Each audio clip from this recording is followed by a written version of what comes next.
What is up, fam? Bienvenidos a un día más leyendo la Biblia en todo un año, dando contexto, hablando de referencias y de verdades que, hey, no solamente son prácticas, no, son aplicables a nuestro día a día. El día de hoy estamos en el libro de Génesis, en el capítulo 8 al capítulo 10, así que hazme un favor, ya te la sabes, ponle pausa al video si aún no has leído. ¿Por qué? Porque por más que quisiera, no nos vamos verso por verso, en realidad solamente señalamos algunos, hablamos del contexto general y vemos cómo lo podemos aplicar de una manera práctica a nuestro día a día. Así que haz su lectura, Génesis 8 al 10, vamos a darle con todo. Quiero iniciar el día de hoy con una pregunta. Y esa pregunta es, ¿qué si el arca de Noé es más que solamente un barco? Cuando piensas en el arca de Noé, probablemente se te viene a la mente animales entrando de dos en dos, un gran barco flotando sobre del diluvio, un barco que sobrevivió el diluvio y un arco iris al final como señal de esperanza. Y pensar todo eso, o que se te venga a la mente inmediatamente todo eso, es lo correcto. Pero, ¿qué si te digo que el arca no solamente es un barco flotante que Dios utilizó? ¿Qué si te digo que la barca es una representación del templo flotante diseñado para albergar la presencia de Dios? ¿Me creerías? Bueno, vamos a abordar las escrituras. En este episodio vamos a cubrir Génesis capítulo 8 al capítulo 10 y vamos a descubrir detalles que seguramente van a volar tu mente. Vamos a descubrir paralelismos con el templo y una historia que al final es escandalosa, que al final es un poco oscura, que da un giro totalmente inesperado, pero va a hacer que veas esta historia y este relato de una manera y una forma totalmente nueva. Y bueno, quiero contarte lo que va a suceder en estos capítulos. Vamos a ver que Génesis 8 narra el momento después del diluvio. Vamos a ver el arca descansando, a Noé ofreciendo sacrificios y a la humanidad comenzando desde cero, comenzando de nuevo. Pero algo que quiero aclarar antes de dar introducción, quiero recordarte que el arca no solamente es un medio de supervivencia, sino es una réplica y representación del templo. Vamos a ver que Noé también sale del arca no como un simple sobreviviente, no, sino como un sacerdote que ofrece sacrificios y establece un nuevo comienzo espiritual. Pero de pronto la historia da un giro oscuro. Vamos a ver embriaguez, desnudez, pecado y una maldición que va a marcar a una generación que está por venir. El diluvio, tenemos que entenderlo y verlo, lo vimos el día de ayer. El diluvio no es simplemente Dios destruyendo todo, no es eso, sino es una muestra de la ira pasiva de Dios, que al quitar su presencia, el mundo se deshace en caos, se comienza a desmoronar. Y recuerda, en realidad esta es una representación y un recordatorio para ti y para mí de lo que sucede cuando la presencia de Dios no está. Recuerda, es la ausencia de la presencia de Dios lo que representa el caos. Y vamos a ver que el arco en las nubes no solamente es un arco iris bonito, en realidad es un arco de guerra apuntando hacia el cielo, como si Dios nos dijera: yo mismo recibiré la herida por ustedes. Es una pista en realidad a lo que está por venir, es una pista directa a la cruz que espera a Jesús. Bueno, la palabra hebrea para arca es teveh, la misma palabra usada para las canastas de Moisés y usada en la cultura egipcia para referirse a cofres, sagrados que se transportan sobre el agua entre templos. Es en realidad un guiño, una clave directa a una audiencia que venía de la esclavitud en Egipto. El arca va a tener 3 niveles. Y estos 3 niveles en realidad van a representar algo muy peculiar: el atrio, el lugar santo y el lugar santísimo. Y vamos a ver que el arca solamente tiene una sola puerta, como Jesús siendo el único acceso al Padre. Y vamos a ver proporciones que reflejan las del templo de Salomón. El arca tiene dimensiones idénticas al templo: 300 codos de largo, 50 de ancho y 30 de alto. Esto no solamente es un accidente, esto no es un accidente, es un espacio sagrado, es un santuario portátil. Y esto de la referencia al templo de Salomón lo vamos a ver más adelante, pero se me hace algo muy peculiar, el cual tenemos que estar atentos y ver, ¿verdad? Porque el arca no solamente es un medio de supervivencia que podría representar eso, sí, pero también es una réplica del templo. 3 niveles, había 3 lugares en el templo: 1 siendo el atrio, 2 siendo el lugar santo y 3 siendo el lugar santísimo. Vemos que el arca Dios le da especificaciones que sea de 3 niveles y solamente hay una puerta. Y esa puerta, ¿qué es lo que hace a los animales y a la familia de Noé? Así es, los rescata, los salva, los redime, les da un nuevo propósito y una nueva oportunidad. ¿Quién hace eso? Jesús. Jesús es el único camino al Padre, ¿verdad? Y nos salva, nos ha rescatado, nos ha redimido y nos ha dado propósito y vida nueva.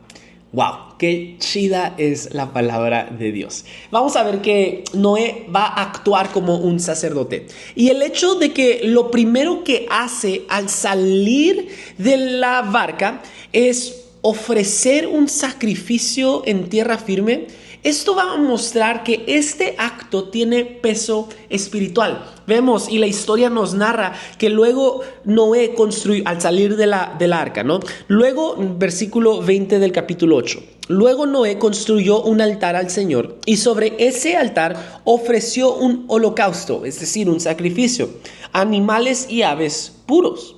Cuando el Señor percibió el grato aroma, se dijo a sí mismo: aunque la inclinación del corazón del ser humano es perversa, desde su juventud nunca más volveré a maldecir la tierra por culpa suya. Tampoco volveré a destruir a todos los seres vivientes como acabo de hacerlos.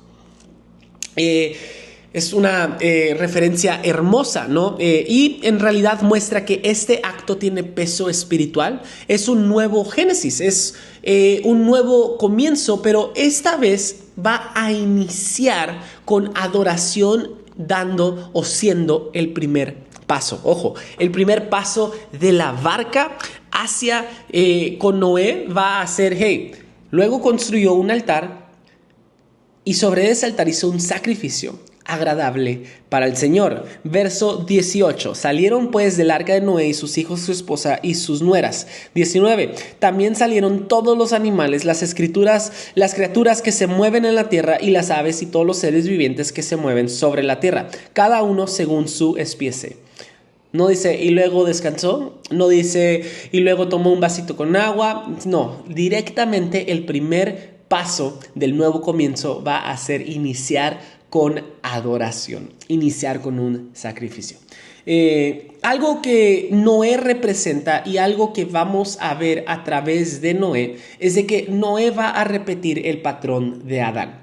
Va a haber un nuevo jardín que va a representar la viña a la cual Noé se dedica a cultivar. Va a haber un fruto prohibido. ¿Cuál es este fruto prohibido? Bueno, el vino. Noé se embriaga con el vino. Y vamos a ver la vergüenza de la desnudez, es decir, la vergüenza del pecado.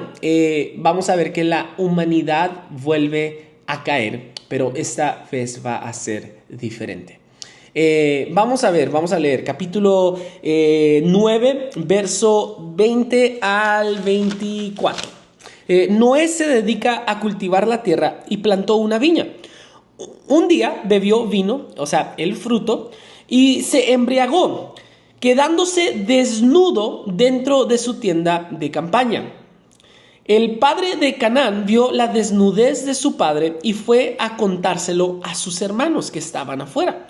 Entonces Sem y Jafet tomaron un manto, se lo echaron sobre los hombros y caminaron hacia atrás, cubriendo la desnudez de su padre. Como miraban en dirección opuesta, no vieron la desnudez de su padre. Cam, Jafet y Sem. En realidad esta historia representa lo que la honra hace y lo que la deshonra hace. Pero específicamente nos muestra algo muy peculiar que quiero resaltar. Cuando Noé despertó de su borrachera y se enteró de lo que su hijo menor había hecho, declaró, Canaán, maldito sea Canaán, será de sus 2 hermanos el más bajo de sus esclavos. Y luego continúa narrando la historia. Ok, ¿qué es lo que representa esta historia? Número 1, va a representar que Noé repite el patrón de Adán. Un nuevo jardín, la viña, un fruto prohibido, el vino que ingiere, se emborracha y la vergüenza va a ser la desnudez, es decir, la humanidad vuelve a caer. Pero el pecado de Cam es mucho más oscuro de lo que pensamos. No es que Cam vio la desnudez de su padre, no es de que simplemente lo vio encuerado, borracho y pues acostado, ¿no? Como actúa un borracho. En realidad, ver la desnudez en hebreo implica un acto sexual. En esta versión vamos a abrir Levítico capítulo 18 y en la versión Nueva Traducción Viviente y en la nueva versión internacional lo va a decir de esta manera. Y la que quiero enfocarme es la Reina Valera 1960, pero solamente para dar este ejemplo vamos a leer rápido y va a decir: si obedecen mis decretos y mis ordenanzas, encontrarán vida por medio de ellos. Yo soy el Señor. Y empieza esta lista. Nunca deberán tener relaciones sexuales con un pariente cercano, porque yo soy el Señor. No deshonres a tu padre teniendo relaciones sexuales con tu madre. Ella es tu madre, no deberías de tener relaciones sexuales con ella. Capítulo 8, versos 5, 7, 6, 7, 8, 9 y 10. ¿Ve? Ok, nos vamos a ir. Aquí tengo mi Biblia. Reina Valera, Levítico 18, capítulo 5 y voy a leer al capítulo 7, ¿sale? Por tanto, guardaréis mis estatutos y mis ordenanzas, las cuales haciendo el hombre vivirá en ellos, yo Jehová. Ningún varón se llegue a parienta próxima alguna. Perdón, lo estoy leyendo mal. Ningún varón se llegue a parienta próxima alguna para descubrir su desnudez. Yo Jehová, la desnudez de tu padre o la desnudez de tu madre no descubriráis, tu madre es. No descubriráis su desnudez. La desnudez de la mujer en tu padre no descubriráis, es la desnudez de tu padre. Ok, qué complicada, ¿no? Qué complicada es la Reina Valera, desnudez. Cuando Levítico 18 dice no tendrás relaciones sexuales. ¿Ya lo cachaste? Así es. Muchos maestros, muchos teólogos, algunos teólogos y maestros creen que no solamente Cam vio la desnudez de su padre, es decir, creen que fue un abuso y otros dicen que fue castración. Y el nacimiento de Canaán parece ser la consecuencia. Por eso es que Noé maldice a Canaán. Es un escándalo de vergüenza y de maldición, mucho más profundo. Pero esto es lo que a mí me fascina del Dios al que servimos. Porque en realidad todo esto trata de honra y deshonra. Pero a pesar del desastre moral, Dios sigue adelante con su plan y Canaán eventualmente se convertirá en el territorio que Dios le dará a su pueblo, mostrando que incluso lo maldecido puede ser redimido. Josh, ¿por qué me tuviste que enseñar eso? ¿O qué tan importante o de qué me es útil si al fin del día se trata de honra y deshonra lo que sucedió con los hijos de Noé? Porque va mucho más profundo. Porque al Dios que servimos, aún a pesar de nuestros pecados, aún a pesar de nuestra inmoralidad, aún a pesar de nuestra separación, aún a pesar, Dios sigue adelante con su plan, mostrando que incluso lo maldecido puede llegar a ser redimido. Eso que me da a entender a mí, que no hay nada que yo pueda hacer que me impida de regresar al Padre, de ser redimido y encontrar salvación por medio de mi arrepentimiento. Por medio de mi arrepentimiento. Incluso lo maldecido puede ser redimido. Man, oh man, eso me da mucha esperanza. Eso me da mucha paz. Que aún a pesar de que yo la he regado, si yo me arrepiento de mis pecados, acepto a Jesús como mi Señor y Salvador, hey, el plan y el propósito de Dios, incluso lo que ha sido maldecido, puede llegar a ser redimido. Y esto me va a llevar a las verdades que son prácticas y que son aplicables a mi día a día. Número 1, Dios no solamente quiere salvarte, quiere habitar contigo. El arca no es un barco, es un templo. La presencia de Dios no está interesada solamente en rescatarte del caos, sino en vivir contigo en medio de él. Orden. ¿Escuchaste eso? El arca no es simplemente un medio de supervivencia, es un templo. La presencia de Dios no solamente está interesada en rescatarte del caos, no, sino de vivir contigo en medio del desorden. Número 2, Dios es quien carga el pacto. El arco iris en el cielo no nos pide ser perfectos, sino nos pide confiar en Dios. Es Dios diciendo, si este pacto se rompe, que la flecha venga hacia mí. Y así fue en la cruz, en aquella cruz del Calvario. Número 3, la humanidad tiene la tendencia de regresar al pecado, pero Dios tiene la gracia de reiniciar. Aun y cuando Noé cae, Dios no lo cancela, Dios no le cancela el llamado. ¿Por qué? Porque eso es gracia verdadera. Y número 4, para terminar, Dios es fiel en cada generación. El mismo Dios que estuvo con Noé está contigo hoy. Él es constante, Él es firme, Él es paciente, Él es misericordioso, incluso en medio del desorden. Él puede redimir lo que ha sido maldecido. Que Dios te bendiga. Espero que puedas ver estas historias de una manera distinta. Espero que este episodio te haya servido. Y hey, nos vemos el día de mañana con Génesis 11 al 14. Dios te bendiga. Bendiciones.